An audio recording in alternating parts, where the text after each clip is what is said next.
So can you tell me, let's just start off by talking about how this classic monster movie is remade in a modern way. Well, I think Leigh has done something kind of incredible with the movie because it's property that we've known about for sort of 80, 90 years, and the fact that he's taken it and he's written a story that's based in reality. He's grounded the story into something, so we no longer have the Invisible Man as this fantastical kind of monster. He's this real-life, living monster, and so I think it's incredible what he's done with the movie, and the fact that he's centered the story around domestic abuse, and that's what he's talking about, and talking about, you know, how women are not believed. It's a really incredible way of being able to tell that story through this and through the veil of horror in a way. And can you talk about how taking that angle really opened it up creatively for everyone on set as well as for the story? The angle of taking it from the victim's point of view that you were Right, mentioning, right. yeah, telling it from her point of view. Well, I think that it's really important that we see this story from her point of view and from the woman's point of view, and I think that that's where, you know, Leigh is very, very clever, is that he's written a movie called The Invisible Man, and it's about a woman, and it's about her escaping and dealing with what the trauma that she's experienced in this abusive relationship. I think it's a very, very clever way to tell that story, and an important story to tell. The kind of crazy thing with the research that Lizzie and I were doing over this, because we felt a certain amount of responsibility to tell this story as sort of honestly as we could, seeing as it's so grounded in reality, and unfortunately it is the reality for a lot of women and men as well. And so it was quite the experience kind of delving into that world and reading articles and seeing what people had experienced in these relationships. So we felt the need to make that as truthful as possible.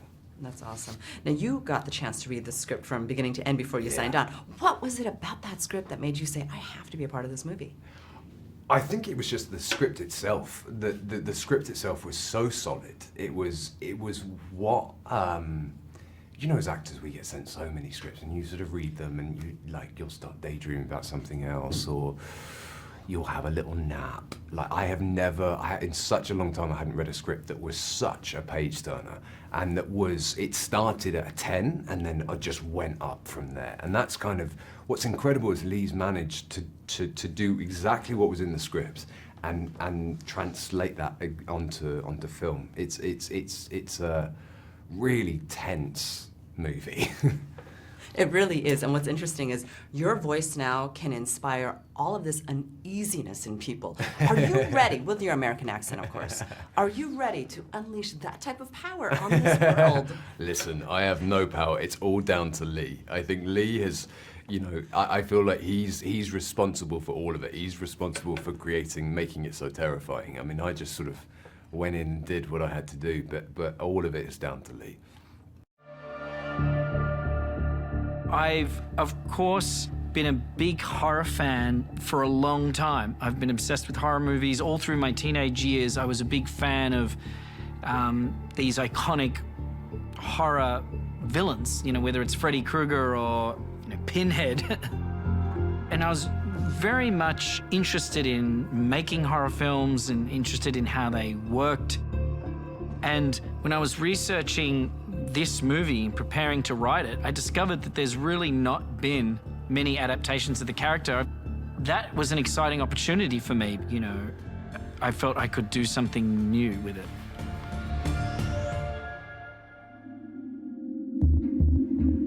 Right now, we are in Gerringong, New South Wales. Beautiful Gerringong, as you can see. This is the first week. It's that strange time when you're learning to ride the bike again, like, oh yeah, this is how hard it is. Being a director, to me, feels like being a lion tamer. You're really not in control of anything. You just have a chair and a whip, and the film is the lion. So let's start by talking about the remake of this film and how it's made relevant now. Yeah. when this was first sent to me, I kind of had the thought that I think of people had when they first sort of saw the Invisible Man title of, what do I have to do with this? It's called The Invisible Man.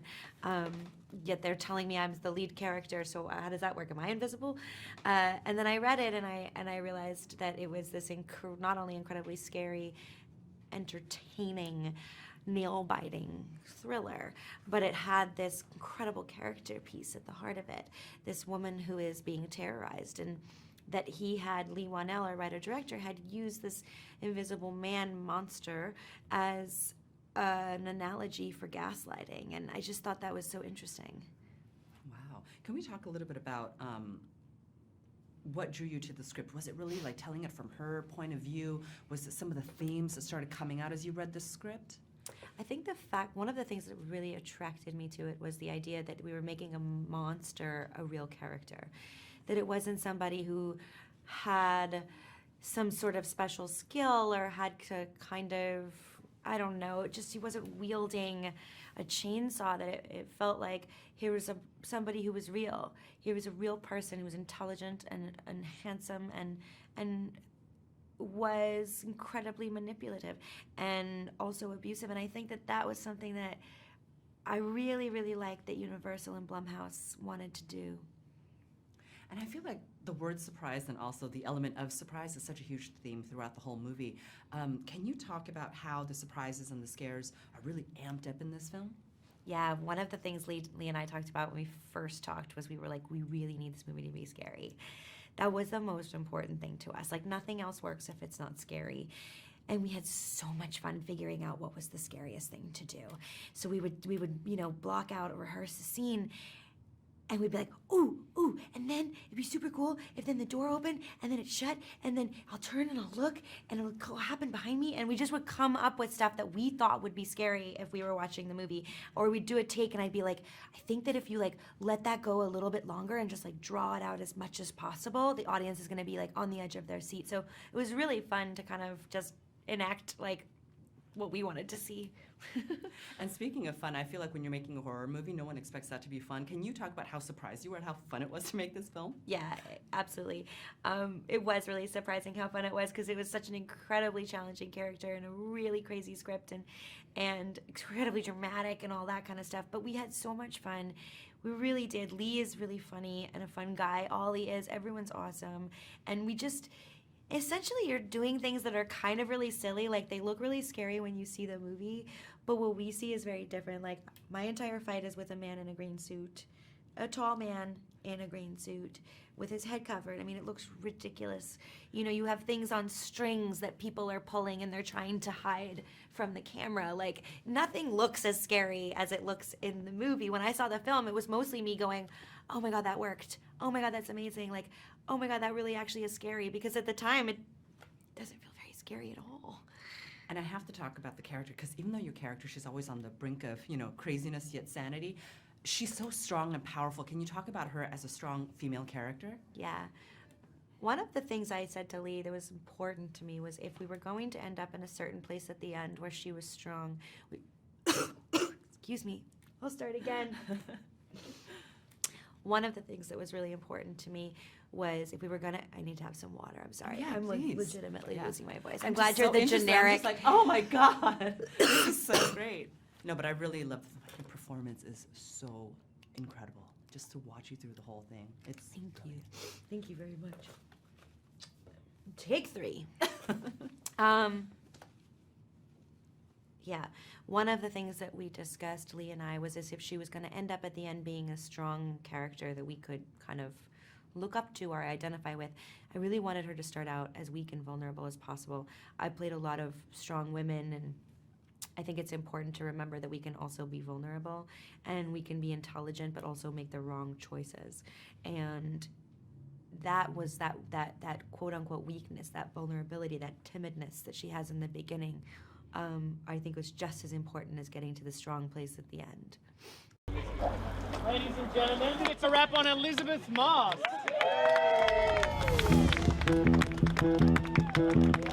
So here I am. As you can see, the sun is rising over Sydney. We did that classic race the sun Yeah, so it's a good feeling. It's always a good feeling on this moment. Everyone sort of comes together because the film set is a tense place. There's a lot of pressure to beat the clock, to get everything done. And then at the end, everyone just relaxes.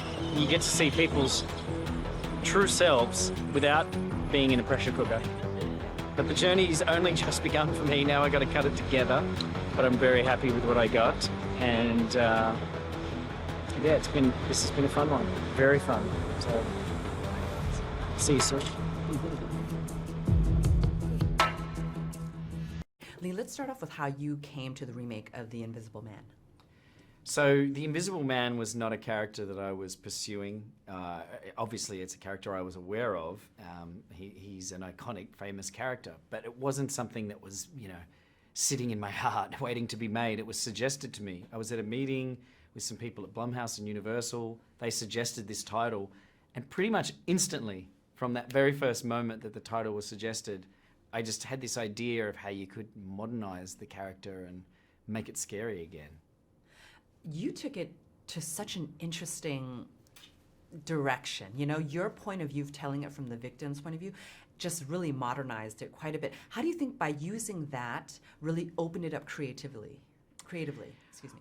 I think by making the Invisible Man film about the victim rather than the Invisible Man himself, you make it a lot scarier. I feel like there's something that happens if you know your villain too well, then you dilute his or her power. You don't want to know someone too well. Human beings fear the unknown. So I wanted this version of the Invisible Man to be mysterious, unknowable, something that maybe was there, maybe wasn't there. So to tell that story, I have to focus on his victim, so that the audience can live in the victim's shoes. And by telling that story in that way, I feel like you touched on a lot of relevant themes. Can you talk about that a little bit? Yeah, so there are a lot of themes there in The Invisible Man. It's stuff that comes out unconsciously. Usually when I'm writing a story, I'm just focusing on scaring the audience or entertaining the audience. I'm trying to tell a good story, which is hard enough. But what always happens is these themes kind of bubble through. And they come through, sometimes even if you don't want them to. And this movie seemed to me to be speaking to this situation that women can find themselves in, where there is a partner who is stalking them or frightening them, or whether it's psychological abuse or physical abuse. This whole idea, it seemed like it wrapped perfectly around the metaphor of the invisible man, a woman not being believed. And I had Elisabeth Moss as my collaborator on this, so she brought a really valuable female perspective on these issues. And every day on the set, we would talk through the script, and I would welcome her insight into what she would or wouldn't do in a certain situation. And that, I think, is the sort of unsung hero of the film, is Elisabeth's perspective on these issues, that she brought to me. Oh, that's incredible. And just watching her on screen is just phenomenal to see her transformation. Can you talk about working with her? Yeah, Elisabeth is obviously a hugely talented actress. Anyone who's watched TV in the last 10, 15 years knows what she's capable of. So it was a privilege to work with her, and I came to work with her with a lot of, built-in fandom, having been a huge fan of Mad Men and The Handmaid's Tale and everything else she's done.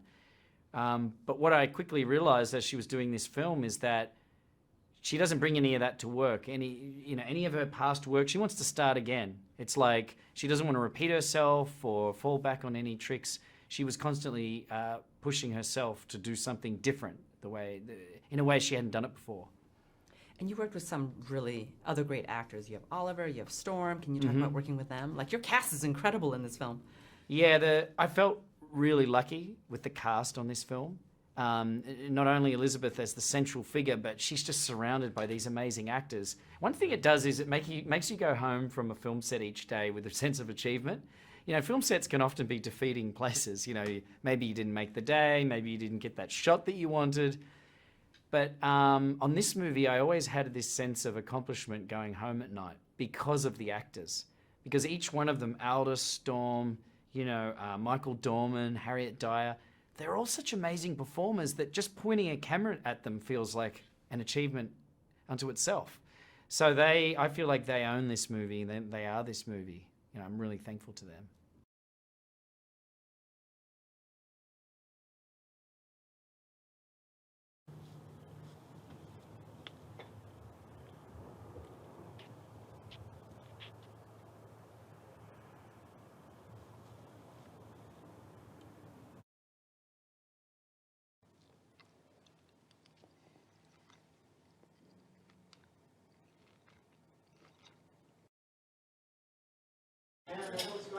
That is a little bit lower, and then go just to the bottom of the mat box, mate. I'm below the mat box. And Marc. Get up and run at that part of the window. Like, don't obscure, run at this part of the window. And kind of have your head down so that when you land, your face is right in the window. So like that? Yeah, exactly. Open the door! Open the door! Open! As long as you get to It's like, you know, the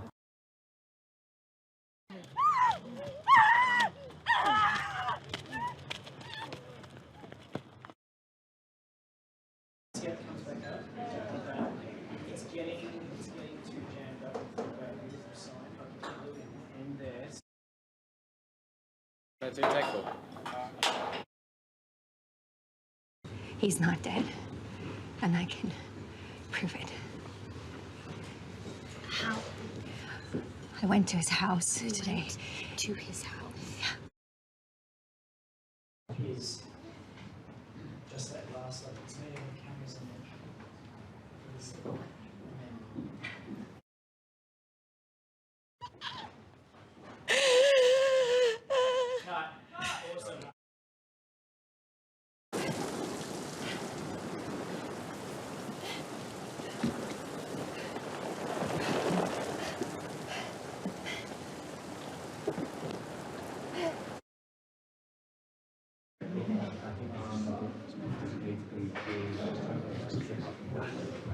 Without being a reflection.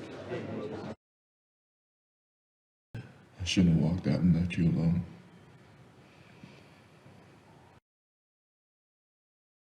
And you see the invisible man, but you don't need to be doing this. Yeah.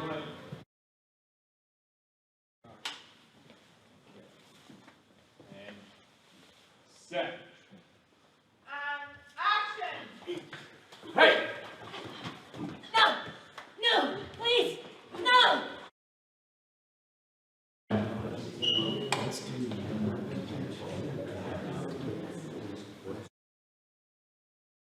And action.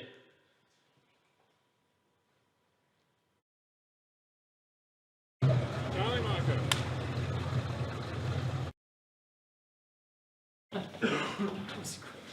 Oh, you like that? Yeah. Okay, good. Oh, let me do it then. Totally. I'm 36 grand. Set. And background. And action. You want some water?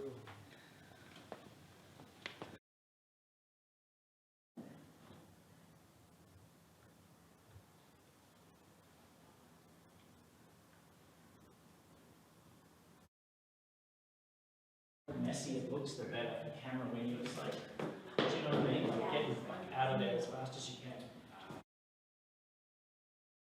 I'm sorry, I'm just not. I'm not ready yet. Yeah, it's okay. Just go, hey, that's the furthest you've gone since you've been here. So as far as I'm concerned, you just walked on the moon.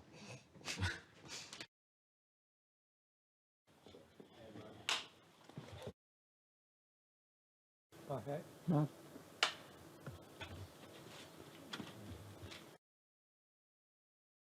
Okay, have it.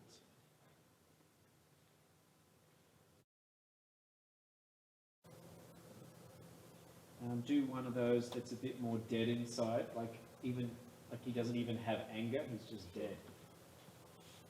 Still rolling and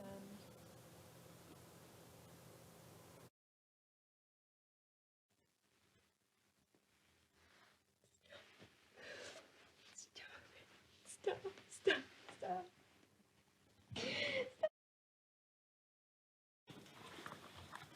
Set. And action.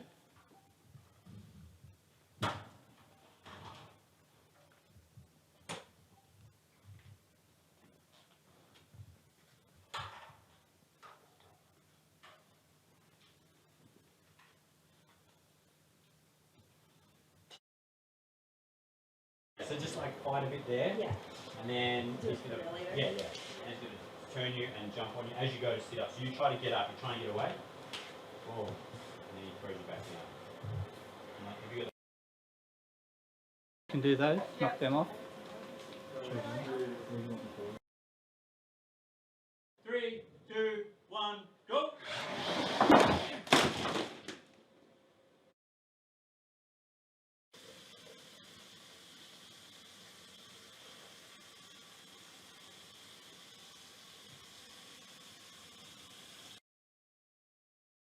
On 30, take 4.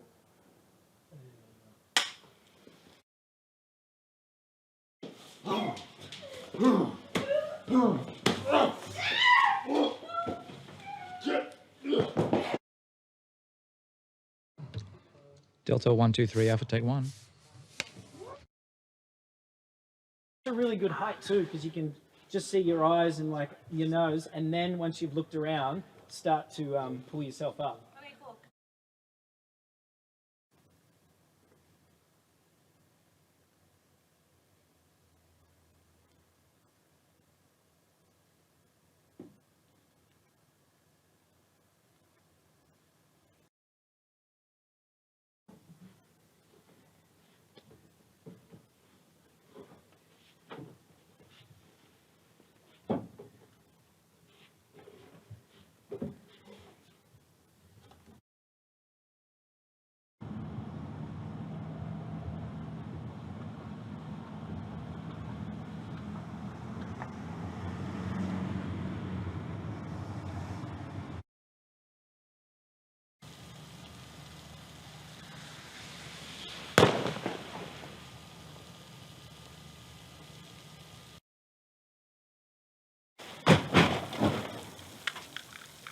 So, Storm, let's start off by talking about how cool and fresh this film and this story idea is.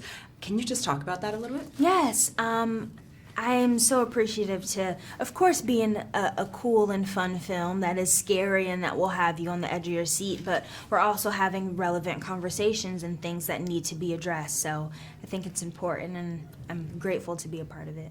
Well, let's talk about the relevancy. Like, it's a really relevant yet really modern take on this classic monster movie. Can you just expand on that a bit more? Yes, well, The Invisible Man is a huge universal monster movie that people have loved for so many years, but I don't think we try to alter it in any way, but just reinvent it to where there's a woman at the center of the film who has been emotionally, physically, and she's endured all of the abuse that you can imagine, but she realizes that at this moment in time she is weak, but that she could also be strong and really step outside of herself to save her own life, and I feel like that's beautiful. Yeah, it really is. And the story is told so incredibly well with so much tension. So I feel like it's horror, but it's also a really wild psychological thriller. So can you touch on those two? Yes, it is like a psychological thriller. I think it's a mix of a psychological thriller and a horror, and it is definitely a genre piece, but what attracted me the most was that it does have those messages. So I haven't seen it yet, but I hear that it's very scary and very great, and I can't wait to be on the edge of my seat and be scared, but also come out of the theater, the premiere, and feel touched by it and inspired by it. So when you first got the script, I mean, what about it said to you, I have to be a part of this film? Yes. It's so incredible. What was it? I think the intention behind the script is what grabbed me the most. I mean, I was sitting in my kitchen reading the script, and my mom was cooking dinner, and she had already read it, so she wanted me to finish fast so we could talk about it. But it was a very fun script, but I love that it did have the intention, and I tried to choose my projects very strategically, and I have the luxury of not just being a part of a project just to be a part of it, and I'm glad to be a part of it. That's awesome. Thank And you. your character is so fantastic, but you and Elisabeth just have fantastic chemistry on camera. Can you talk about working with her? Yes, working with Elisabeth was amazing. I mean, she's an incredible actress, but also an incredible person, and she's so sweet and so down to earth and has the best sense of humor. So to be able to be doing these tough scenes with her on camera, and then when Leigh called cut for us all to come together and have fun and laugh and have intellectual conversations, and then conversations about food and fashion. I think that's what really made our bond special, and I'm glad that translated on screen. And I'm sure that this movie, you know, it had its challenges with all of the stunts and all of the night work and this and that. Yes. But were you surprised by how much fun you had shooting a horror and psychological thriller? Yes, I was super surprised about how much fun we had, because like when you're filming a scary movie or a psychological thriller, I think people expect you to be walking on eggshells, but I think the bonds that I mentioned before that we created made the set and the environment super duper comfortable. So we'd be in distress one minute and then be laughing the next. So I think it was a good balance of both.